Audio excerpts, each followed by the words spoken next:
Welcome, all of you. We're grateful to have you with us this afternoon. This is the 18th of October of 2023.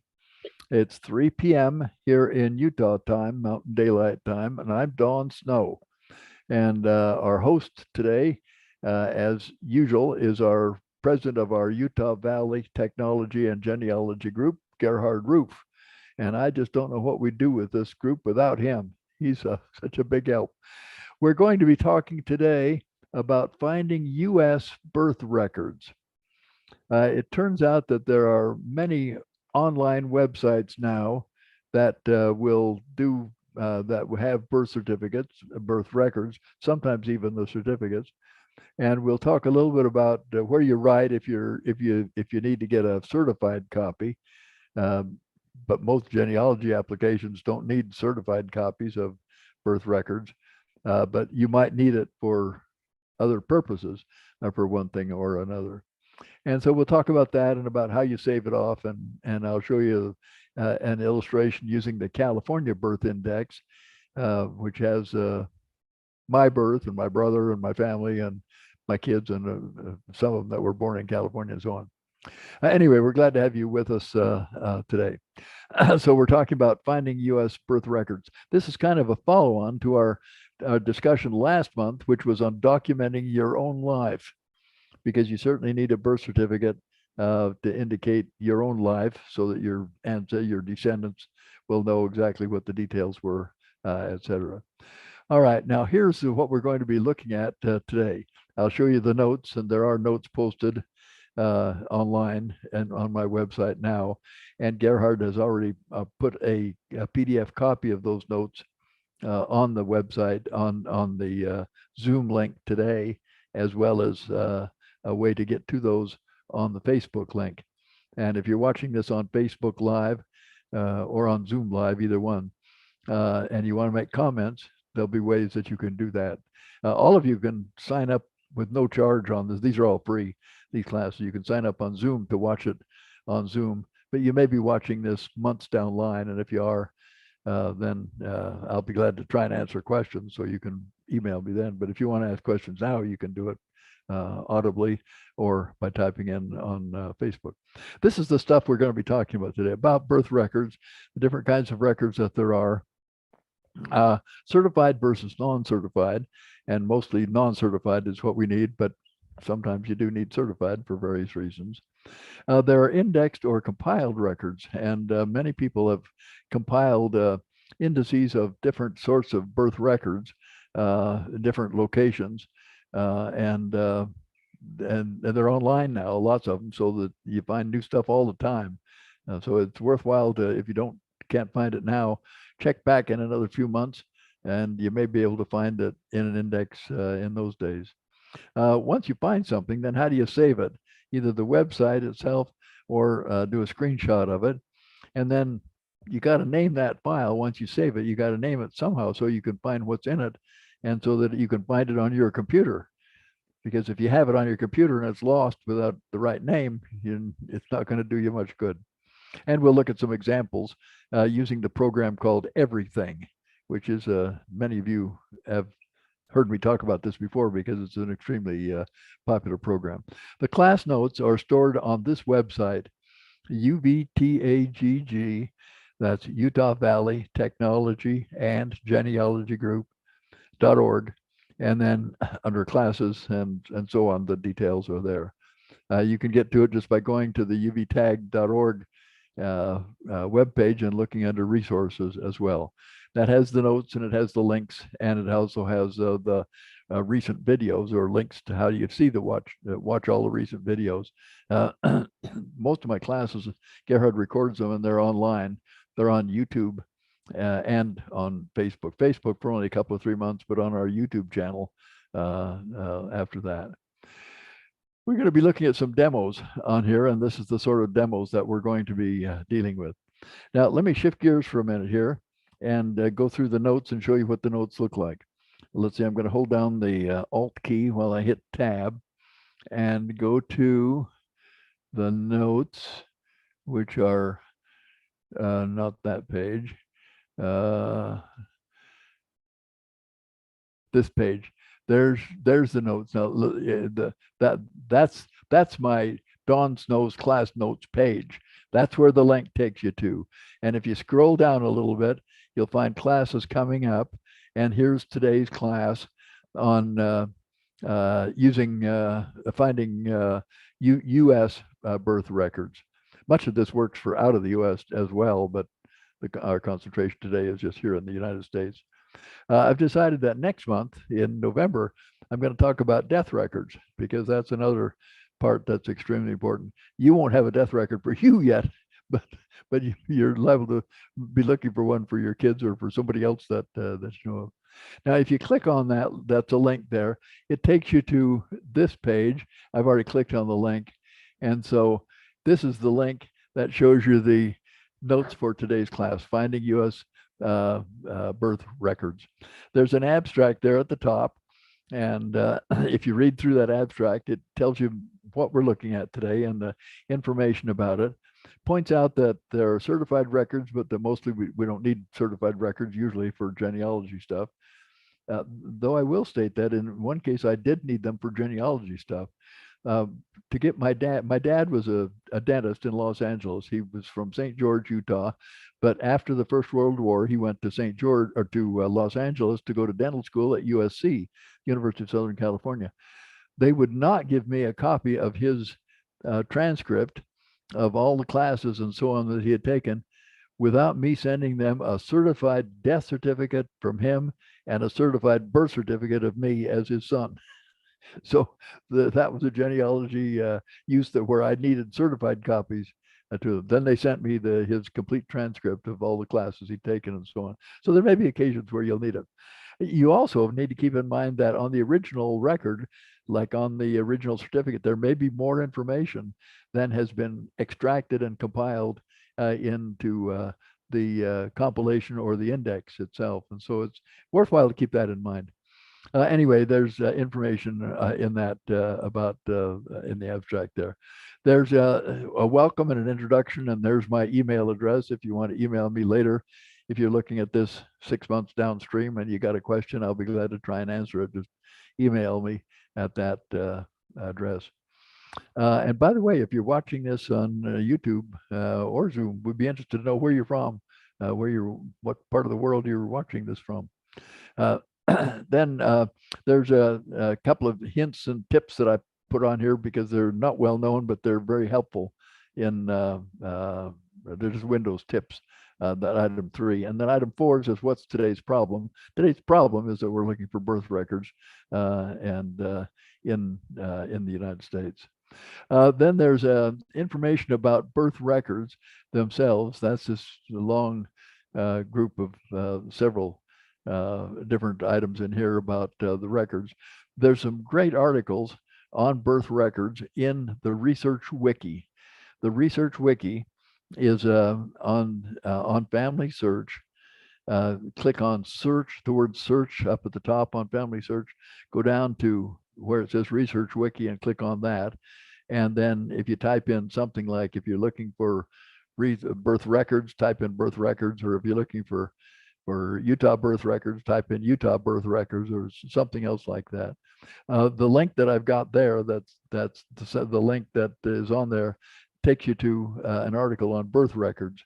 And that's a good article that describes a whole lot of things, general ideas about different kinds of birth records that there are.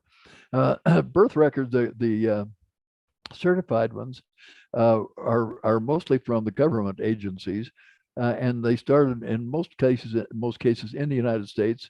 The states and counties started them around the 1900s. Some were in the 1880s and 90s, and some were in 1910 or so. But you won't find certified or official ones from government agencies before that time. You find a lot of church records and other things, or in town records where they were kept, but not by government agencies. And so if you need a certificate, or I mean, if you need a birth information from before 1900, there probably will not be an official version of it, but it'll be either in a newspaper or maybe it'll be in a compilation that somebody's done. church records or town records. For example, in Massachusetts, the Massachusetts state government, the state paid for all the towns in Massachusetts. They gave them a grant that if they would compile from their town records all the births and marriages and deaths in books, that they would pay them for it, which they did. It goes up through 1850. And so all the early records up to 1850 are in those volumes. We used to call that the yellow peril in family history centers because they were yellow bound. They may be bound in different colors in other places, but those are all scanned now and they're all online. So you can find those completely online. Lots of other information here about different kinds of records and different sorts of places to look for them. Now, one I really want to show you is California birth records. And when we get to the demos, I'm going to show you that one because that is a gold mine of stuff. If you've got anybody that was born in California, or if you were, as I was.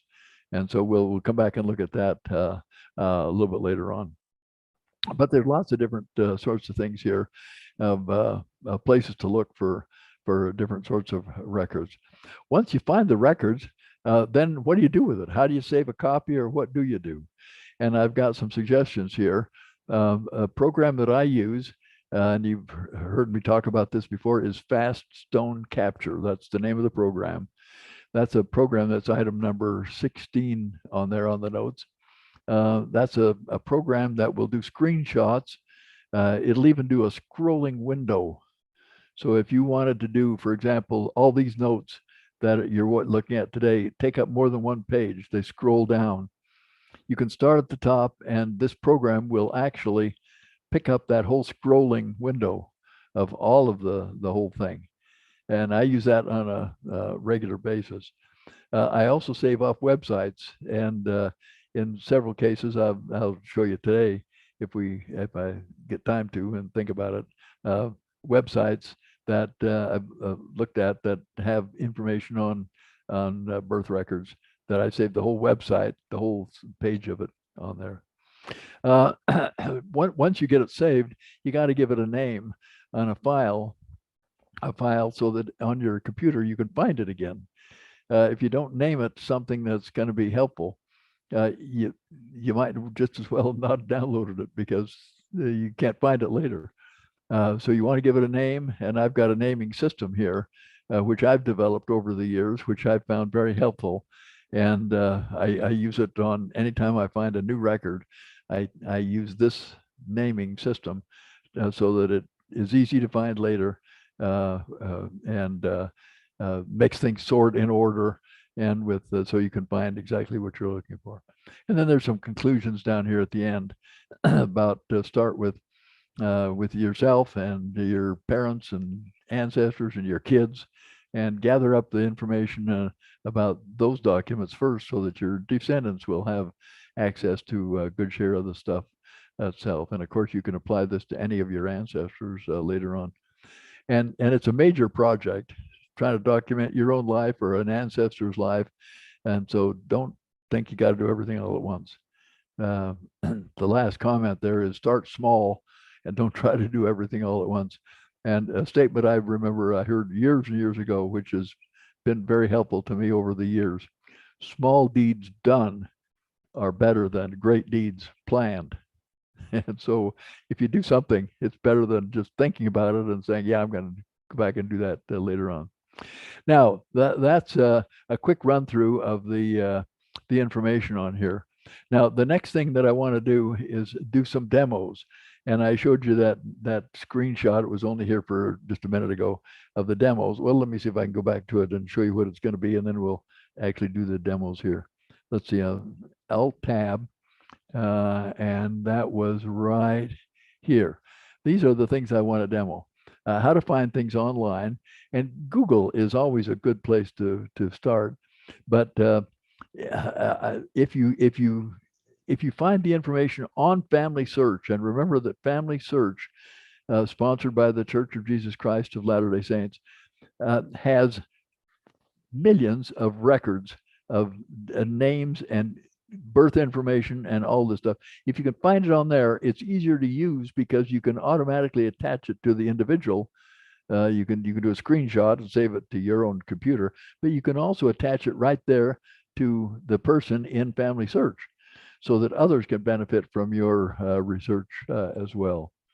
But Google is always a great source to try, and for whatever the situation is. And then once you save it, you've got to name it, and so site and file naming is what we'll look at some, and then we'll use this program everything to actually illustrate how to do some of this stuff. Okay, let me go back to the notes. That was back on this page. Okay, finding U.S. birth records. I want to illustrate with that some of this stuff by that the California Birth Index. That is just a gold mine of information. It's on there. It's item number. I can hardly read that because my eyesight is getting so poor. It's item number 11. Example of the California Birth Index. There's a link to it on Family Search. It's on 2 or 3 different places. It's on Ancestry and 2 or 3 other sites, but it's on Family Search as well. I'm going to click on it, on that link right there, and it's opening up. And here is the California Birth Index. Now notice the time period here. It's 1905 to 1995. Now that's 90 years of just ending about 30 years ago. So if you have somebody that was born in that time period, and that includes me and my brother and 2 of my kids and my 4 of my grandkids and others, they'll be in here because this is a link. This is a compiled database compiled by the state, in this case, the health department. And you can see over there on the right, you can type in the names and you can find the information on just lots of people. You can search by name, or you can search by just surname, or if you know the parent's name, you can type the parent's name in there and find their kids, or you can type in it by years and so on. Now, I've looked at several of those in preparation for this particular class, and I saved off the entire web page that when I found it for various of my relations, for my brother and so on. Rather than try to search now, well, maybe I will search. I'm going to have to turn my magnifier on here though, so I can see this. Let's see, if I hold down the Windows key and hit plus, it will turn on the magnifier. And so, come on, Windows. There's Windows. Here's the plus. There it is. Okay, now this is the same screen, only now it's got my magnifier on. That's built into Windows that does that. And so here's this is the where you type in the names. Now let me type in a name here. My brother's name was Sidney Richard Snow, Sidney. Sidney. I'll just put his first name in here, and I'll put Snow, Snow. And he was born in Los Angeles. If you didn't know that, leave this blank, but LOS and LOS space ANG, there it is, Los Angeles. So I'll put there's Los Angeles in there. And now that's probably enough because the name Sidney is not too much. He was born in 1939, but let's see what comes up if I just click this now. Do a search. Now this is live. This is searching live now on Family Search, and we'll see what comes up on Family Search. Okay, here's what comes up on Family Search. Sidney, that's him. Sidney Richard Snow. That's my brother. There's a couple more Sidneys here. There's a Sidney Jones Snow and so on. But that first one right there is my brother. And so there's the information on there from the California Birth Index. He was born on the 22nd of June of 1929. He died in 1987, I think it was. And so because he's deceased, he's a good illustration here. The parents are on there. Baker, that's my mom. Her name was Mary LeVere Baker. When I type in me on this thing, it says my mom's name was Bakey, Bakee. Somebody misspelled it, and I don't think there's a way to correct it on here. My dad's name is correct, Eldon Snow, but my mom was now over here. If I click on it, you notice it's an underline. If I click on that, I'm going to hold down the control key while I click, so it'll open it in a separate window. There, click. Okay, now in a separate window up here, it should be loading. This one should load it, and there he is, Sidney Richard Snow. There's the information about my brother. He was born Baker was my mom's name, mother's name. The birth, there's the date, 22nd of June, 1929, in Los Angeles. And then there's further other information on this. Now notice over here on the right, it's got information about the family tree. Now, because I've searched for this on Family Search, it says, oh, this was already attached to somebody on Family Search, and here's who it's attached to. And here's some similar records, the Sidney Richard Snow, of other sorts of things, California Death Index. He died in 87, I think it was 1987. So that's on here, and that's attached to it, and so on. So that's one benefit of doing a search for some of these records, birth records, or well, any kind of record, but birth, what we're discussing today, on Family Search, because it connects it to it for you right there. Okay, now, if I want to just save this thing off, there's several things I could do. One thing I could do is I could do a screenshot of this picture with the information on it. And that Fast Stone Capture program is one that will do that. In this case, it goes a little bit more than through one page. It's on down a little bit. I'm going to save this by using the program Evernote. That's a program that I use. They have a free version as well as a commercial, 2 or 3 different commercial versions. But I'm going to save it by using that. To get to that, it's up here. I've got it. There's a on the toolbar. There's an icon. It's in the additional icons. It's not up there on the top. So I'm going to click on that puzzle piece there, which shows all of them here. Evernote Web Clipper. I click on that while I'm still connected to this, and it opens this information over here on the right. And it says, okay, what do you want to do with this thing? And I want to save the clip, and there's several different ways I can save it. I'll save it as an article. So I click on article. There's simplified article, and there's save the entire full page, the web page, and bunches of other stuff. Make a bookmark out of it. You can see some of this other stuff down there. But I put the click right there, so it's on article. Now I click on save the clip, and this thing is now set so that it is saved now. What it's done is it has taken a picture of this picture of the whole screen of this scrolling window, the whole thing, and it sent me an email to my Evernote account. And if I go to my Evernote account now, there's already in the inbox of my Evernote account this copy of this picture. This whole thing is in there, and I can scroll up and down in that, and then I can save off pictures from there by using Fast Stone Capture or just print screen or something like that to save it. And so if we have time, though I see our time is getting, we're already 25 after almost. And I want to keep these to about half an hour.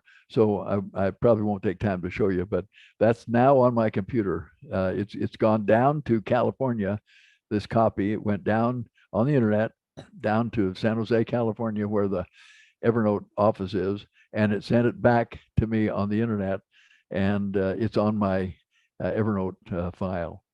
And so that's on there now with my file. Now let me see if I can actually get to go back to the let's see Alt tab and see if I can get to my everything program.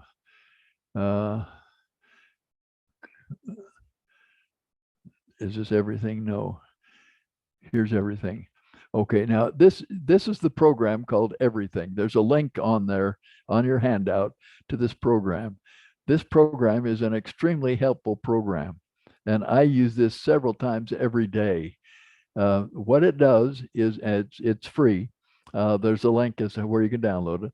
It will find every file and folder and object on all of your computers, your computer hard drives, and even flash drives if you plug a flash drive in and you tell it to search that too. And it will put them all in order and several different orders. If you want to know what's the latest thing, you can sort them by the latest order, or you can sort them alphabetically. Mine is now set for alphabetical. Now I've got my brother as an illustration. So let me illustrate by typing in his name: Snow Sidney Richard. I misspelled something in there. What did I misspell? I better go back and do it again because I can hardly see that. S and caps don't make any difference. If you say, don't worry about the caps. SIDNEY Sidney Richard Snow. Okay, and that's the way I write the name, surname first, and so on. Now, if we're talking about births today, so I'm going to put in a keyword. I've already put in birth, so I'm going to type birth here, BIRTA, birth. Okay, now what is here is showing the different birth records that I've got of Dick. That's my brother. Let me show you one here that will work. There's a picture that I scanned of an old birth certificate that I had of his. It was when they did those old black and white things. They printed white on black, and I could have reversed it, but that was an original birth certificate from him. That's not the one we just downloaded. The one we downloaded is still on my Evernote file and not in here. I'm just going to arrow down to show you some of these others that are related to this. Here's the list over here, so I'm just arrowing down on these things. Several of these would be the same because they're stored in different places. Come on, let me find different ones in here. There's an old, that's a Department. Well, let me go back. I skipped on that. Department of Health. That was one of the early ones that we had, that my mom and dad had, with Dick's birth certificate on it. I'm still just arrowing down. This is a birth record that came up with him on an index. That's the way the index looked many years ago. There's a date on the name of the file that tells the date I downloaded that thing. So as I go through this, I'm still just clicking to go down. It's taking a minute as it tries to think here, figure out what's going on. Here's another birth record. Here's another. This is another format of a different sort of thing from, maybe this one was from Ancestry, as I recall. It could have been from anyway. It's slightly different, but it's that same birth index. And so you see the different sorts of things. So keep track of the date you've saved it off, the name of the individual, and so on. Now, if you look at some of these, let's check one. Let me go down here and find one. Here's one. I'll highlight this one so that you can see it. Now my magnifier is turned on here. So it's got the names: Snow Sidney Richard, that's my brother. And then I usually put in parentheses, I didn't on this particular one, but further down I did, the birth year and death year. In his case, there's nobody else with that name even close to it. So they all show up in order.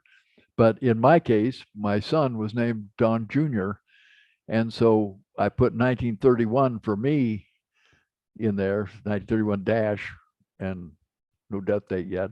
But for my son, Don Jr., 1960 dash, and he died last year he died of influenza last year, at age 62. And so dash 2022 for him. And so the name and then the date puts it in there. And then I use keywords: birth, and you could put marriage or LDS or military or school or whatever else you want to in there, and then information about where I got it. And that's what that tells me there about where I got that from the California Birth Index. And then toward the end, there'll be a date in there that gives you the date that I downloaded that, because stuff changes on the internet. And so you want to be sure you put the date and the information in there. Now, that's my naming system, and that's explained there in the notes with the information on them and some examples of what to do.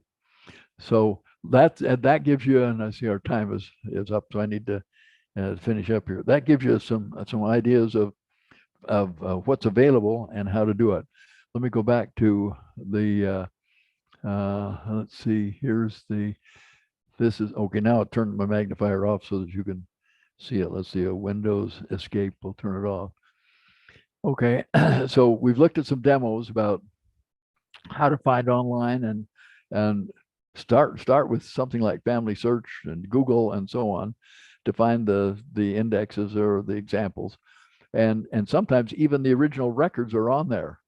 My dad's death certificate, I had to pay $10 to get a copy of the death certificate.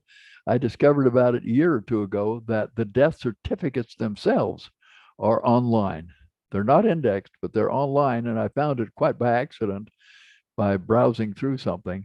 And so next month, when we talk about death certificates, I'll show where those are for California. We've looked at examples and online, and there's lots more examples that we could have done. I was going to show you something about our kids when they were born. Don Jr., when we were at Stanford in that's Santa Clara County in Palo Alto. And Linda was born down there at that time, and so on it. Then saving the screenshots or websites, we showed you just quickly about that. File naming, we talked a little bit about, and then examples by using everything. Okay, now that takes care of the demos. Here's the summary as to what we've looked at, which is just those same things. We looked at certified versus non-certified records, and in most cases, genealogists don't need certified certificates of vital records. Indexes or compilations. Remember that indexes are compilations. They're not the original records, they're indexes of the records. We looked at other sources, newspapers. I was going to show you, if I'd had time, I would have shown you the newspaper article about when Dick was born in Los Angeles, because it was in the LA Times on there, and they're online now, and so I got a screenshot of that. Anyway, lots of different sources, church records, lots of different places that you can find it.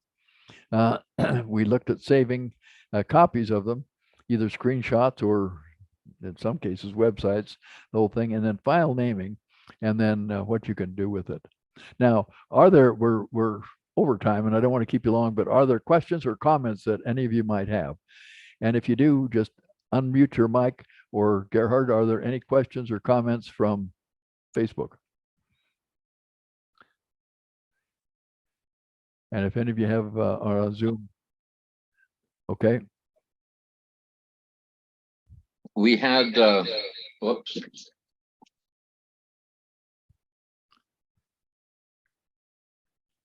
I'm listening on different, yeah. We didn't have questions or comments from online. Oh, okay. But we did have Stormy indicate she was watching from Washington State. Oh, good. Okay, wonderful. All right. Are there any other questions or any comments that anybody has that you want to make? And if you don't, why we'll finish up, and I'll thank you for watching or for looking at this. If you're watching this 6 months from now, this will be available on YouTube, and you can watch it then. There's the information. Today is the 18th of October of 2023. And we're in Utah, and I'm Don Snow in Utah, and that was Gerhard Roof that you just heard from a minute ago. And the notes are still online. They'll be on my website down there, and there's a link to the notes and a PDF of the notes in the comments, both on Zoom and on Facebook. And with that, I thank you for being with us today. We'll see you next month. We'll talk about death records and how you find death records and even death certificates that are online in various places. Thanks for watching. We appreciate you.